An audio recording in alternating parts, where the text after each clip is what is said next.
कभी कभी जिंदगी में हम ऐसी कई गलतियां कर बैठते हैं जिस वजह से जीवन के आखिर समय यानी मौत की घड़ी में हम पछताने से पहले बार बार मर जाना पसंद करते हैं।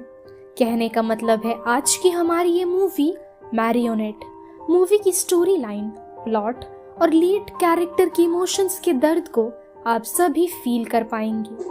तो चलिए और देरी ना करते हुए बढ़ते हैं मूवी एक्सप्लेनेशन की ओर।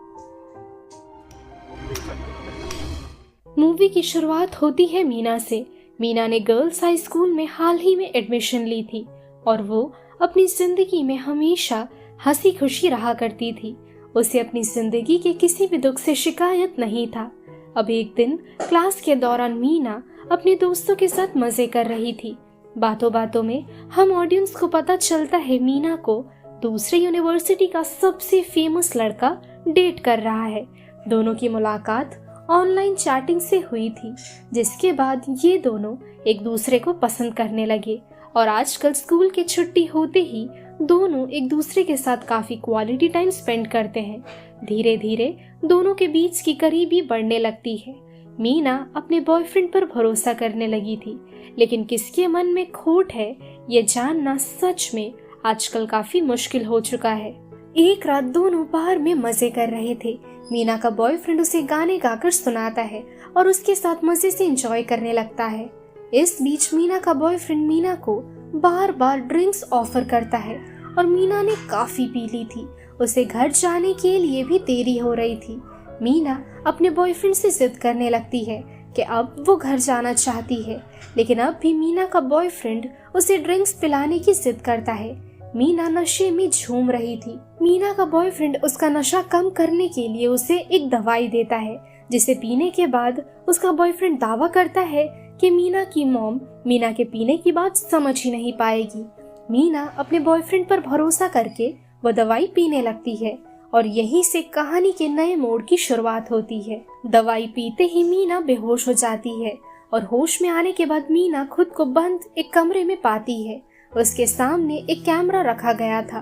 ठीक तभी कमरे में मीना का बॉयफ्रेंड चला आता है और वो मीना से कहता है कि वो अपने दोस्तों के साथ मिलकर मीना के साथ मजे करेगा और फिर इस रिकॉर्डेड वीडियो को वायरल करके ये लोग काफी पैसे कमाएंगे। ये सुन मीना अपने बॉयफ्रेंड से मिन्नतें मांगती है कि प्लीज मुझे जाने दो, मैंने तुम्हारा क्या बिगाड़ा है, मुझे छोड़ दो। लेकिन मीना का बॉयफ्रेंड अपनी हैवानियत दिखाकर मीना की इज्जत पर दाग लगा देता है। इस घटना के बाद मीना ट्रॉमा से भुगतने लगती है। मीना खुद को इस पूरे घटना का जिम्मेदार ठहराने लग जाती है। मीना भले ही खुश मिजाजी लड़की हुआ करती थी, लेकिन उस घटना के बाद मीना पूरी तरह से बदल चुकी थी। यहाँ तक कि ये बात मीना अपनी माँ से कह ना सकी, क्योंकि कैसे एक लाचार बेटी अपनी माँ को ऐसे हादसे के बारे में बता सकती है। जिसके बाद मीना की माँ उसी की तरह ट्रॉमा से लड़ने लगे, क्योंकि बचपन से मीना की माँ ने उसे अकेले पाल पोस कर बड़ा किया है, वो भी लोगों के घरों में काम करके। इस बीच हर दिन मीना का बॉयफ्रेंड उसे उसकी वीडियो वायरल करने की धमकी दिया करता था। अब एक दिन मीना की मुलाकात उसके बॉयफ्रेंड से होती है। वो बार बार मीना के कंडीशन को लेकर मजाक उड़ाए जा रहा था। मीना हाथ जोड़कर अपने बॉयफ्रेंड से कहती है, विश्वास करो, मैं मर भी जाऊं तब भी मैं तुम्हारे बारे में किसी से कुछ भी नहीं कहूंगी। तुम प्लीज उस वीडियो को वायरल मत करना। ठीक तभी उसके बाकी दोस्त वहां चले आते हैं और मीना को ब्लैकमेल करने लगते हैं।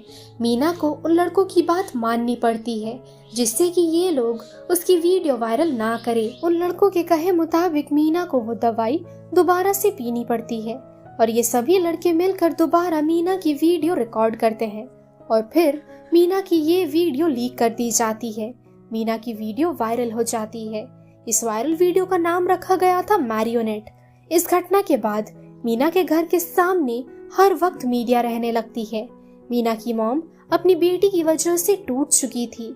मीना की हालत और हादसे के बारे में जानकर एक डिटेक्टिव मीना की मदद करना चाहते थे और कल्प्रिट को पकड़ने में इन लोगों का वो साथ देते हैं। कल्प्रिट की गिरफ्तारी के बाद डिटेक्टिव का सहारा लेकर मीना अपनी माँ के साथ सियोल शिफ्ट हो जाती है। सियोल में मीना एक नए पहचान के साथ जीना शुरू करती है। आज इंसिडेंट को इतने साल हो चुके हैं, लेकिन अब भी मीना उन लड़कों की हैवानियत को भूल ना सकी। बिना दवाई लिए मीना ना तो चैन से सो पाती थी और ना तो चैन से जी पाती थी। मीना अभी एक टीचर की नौकरी करती थी और उसने अपना नाम बदल कर रिन रखा था।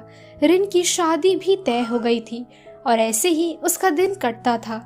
अब एक दिन स्कूल में काम करते करते रिन की आंख लग जाती है और सुबह होते ही रिन का स्टूडेंट जिन उसे नींद से जगाता है। रिन को कुछ भी याद नहीं था कि कल रात उसके साथ क्या हुआ था और कैसे उसकी आंख लग गई। रिन के सर में भी काफी दर्द सा हो रहा था।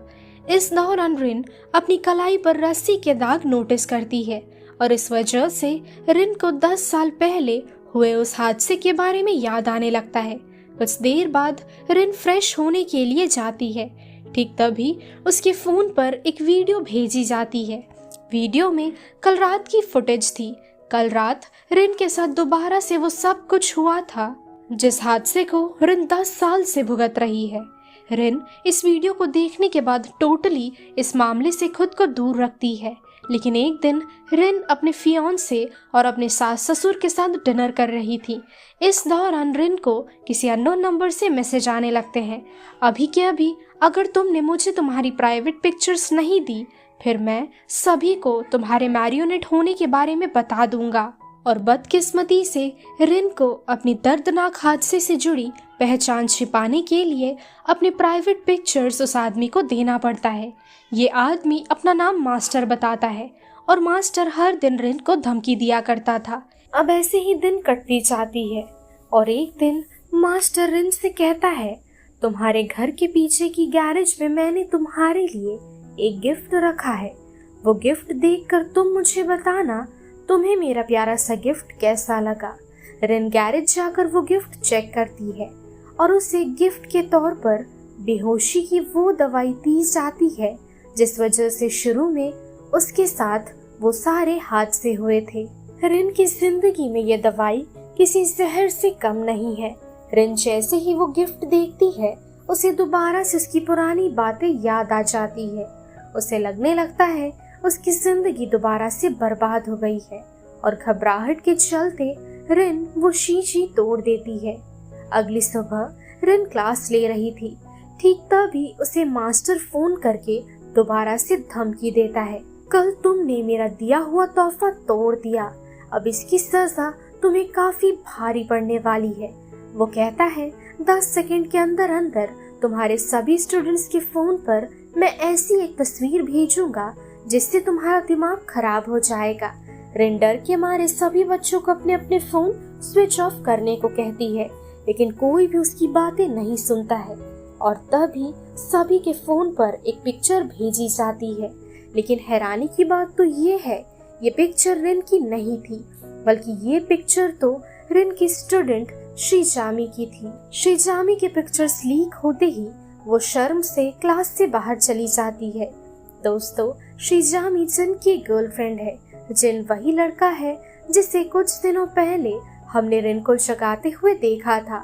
रिन किसी भी कीमत पर ये कभी नहीं चाहती थी जो चीजें रिन के साथ हुई थी वही चीजें श्रीजामी के साथ हो। इसलिए रिन श्रीजामी के केस के लिए उस डिटेक्टिव से मिलती है जिसने कई साल पहले उसका केस सॉल्व किया था। डिटेक्टिव बताता है कि फिलहाल वो रिटायर कर चुका है और इस वक्त वो ऐसी पोजीशन पर नहीं है जिससे वो श्रीजामी की किसी भी तरह से मदद कर पाएगा। कुछ देर बाद रिन श्रीजामी से मिलती है। श्रीजामी बताती है वो जिन को डेट करती थी। वैसे इन दोनों की भी मुलाकात ऑनलाइन चैटिंग से हुई थी और इसके बाद से दोनों क्वालिटी टाइम बिताना शुरू कर देते हैं। अब एक दिन श्रीजामी जिन के घर गई हुई थी। इस दौरान जिन श्रीजामी के कई सारे तस्वीरें खींचता है और फिर श्रीजामी जिन के कंप्यूटर पर कई लड़कियों के प्राइवेट पिक्चर्स और वीडियोस देखती है। श्रीजामी फौरन इन पिक्चर्स को डिलीट कर देती है। गुस्से में जिन श्रीजामी से पूछता है, तुमने क्यों उन पिक्चर्स को डिलीट कर दिया? और फिर वो हंसते हुए कहता है, तुम्हें नहीं लगता है श्रीजामी मेरे पास उन पिक्चर्स की बैकअप जरूर होगी? वो सारे पिक्चर्स की कॉपी मेरे लैपटॉप पर अभी भी है।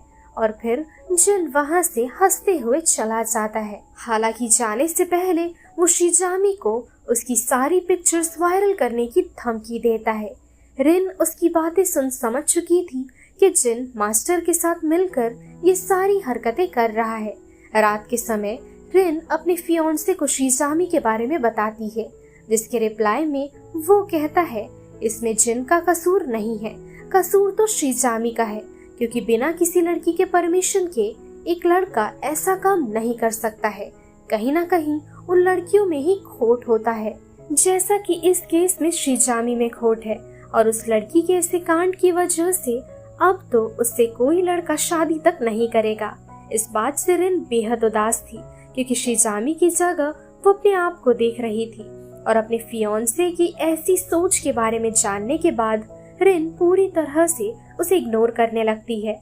अब रिन फैसला कर लेती है कि अब कुछ भी करके वो शिजामी को इस दौर से बाहर जरूर निकालेगी और उसका केस भी लड़ेगी।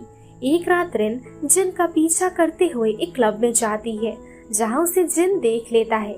जिन के आदमी रिन को पकड़ने के लिए उसका पीछा करने लगते हैं। ठीक तभी वहां डिटेक्टिव पहुंच जाता है और रिन को बचा लेता है। इसके बाद से रिन को दोबारा धमकियां दी जाती है। अगली सुबह रिन देखती है फेसबुक पर एक पोस्ट करा गया है, जिस पर लिखा था कल मैरियोनेट इतने दिनों के बाद अपनी वीडियो लाइव अपलोड करने वाली है। ये देख रिन में अब हिम्मत नहीं थी कि वो खुद को संभाल सके, इसलिए वो जहर पीकर अपनी जान देना चाहती थी। लेकिन ठीक समय रहते डिटेक्टिव उसे बचा लेता है। डिटेक्टिव रिन से कहता है डरो मत रिन, मैं तुम्हारे साथ हूँ, वो लोग तुम्हारा कुछ नहीं कर पाएंगे, तुम बस दरवाजा बंद करके घर पर बैठी रहना। और उसके कहे मुताबिक रिन बिल्कुल वैसा ही करती है। लेकिन वो नोटिस करती है मास्टर के आदमियों ने शिजामी को किडनैप कर लिया है। मास्टर रिन को एड्रेस भेजता है और उसे उसी ठिकाने पर जाने को कहता है। रिन को धमकी दी जाती है कि अगर उसने ऐसा नहीं किया फिर शिजामी की हालत बदतर कर दी जाएगी। कुछ देर बाद रिन वहां पहुंचती है और उसे दोबारा से बेहोशी की वो दवाई दी जाती है। रिन उन गंदे लड़कों में जिन को भी देखती है। रिन बार बार जिन से रिक्वेस्ट करती है कि वो शिजामी को छोड़ दे, लेकिन अब जाकर मूवी का सबसे बड़ा ट्विस्ट रिवील होता है कि असल में इस पूरे कांड के पीछे सारा हाथ शिजामी का था, जो इतने दिनों से झूठ कहकर रिन को अपने जाल में ट्रैप कर रही थी। असल में जिन ने शिजामी को प्रपोज किया था, जिसके बाद उसने जिन की प्राइवेट वीडियो बनाई और शिजामी जिन को धमकियां देकर उसे ब्लैकमेलिंग करना शुरू कर देती है। शिजामी और उसके साथी मिलकर सभी की प्राइवेट वीडियोस बनाकर मास्टर के पास बेचा करते थे और जिन कसूरवार नहीं था, बल्कि वो खुद भी रिन की तरह एक विक्टिम था। मास्टर इन सभी को इस चीज के बदले काफी पैसे दिया करते थे और अब मैरियोनेट यानी रिन की वीडियो की लाइव ब्रॉडकास्ट शुरू की जाती है। लेकिन ठीक समय वहाँ डिटेक्टिव और पुलिस ऑफिसर पहुंच जाते हैं। पहले तो ये लोग एक पुलिस ऑफिसर को बंदी बनाकर हंसने लगते हैं और खुद को काफी चालाक समझते हैं, लेकिन बैकअप फोर्स ने बाहर सभी को घेर कर रखा था और फिर सभी को एक एक करके अरेस्ट किया जाता है। ऑफिसर्स इन लोगों की फोन जब्त करके मास्टर की लोकेशन ट्रैक करते हैं और अंदर जाने पर उन लोगों को एक 12 साल का बच्चा दिखता है। ये लड़का रिन को देखकर डरने लगता है। डिटेक्टिव नोटिस करते हैं इस बच्चे को ऑनलाइन कई कामों में कई सारे अवार्ड्स और सर्टिफिकेट्स मिले हैं, यहाँ तक कि उसकी कंप्यूटर्स पर गलत सलत साइट्स भी खुले हुए थे। इससे ये लोग समझ जाते हैं कि मास्टर और कोई नहीं बल्कि ये 12 साल का बच्चा है। अब तफ्तीश के बाद पता चलता है असल में इस बच्चे के फादर ही रियल मास्टर थे, लेकिन कई क्राइम करने के बाद इसके पिता को जेल हो गई और जैसा कि हम जानते हैं बाप की उंगली पकड़कर बच्चा बड़ा होता है, ठीक वैसे ही बाप की उंगली पकड़कर एक बच्चा गलत रास्ते का सहारा भी लेता है, जैसा कि इस बच्चे ने किया।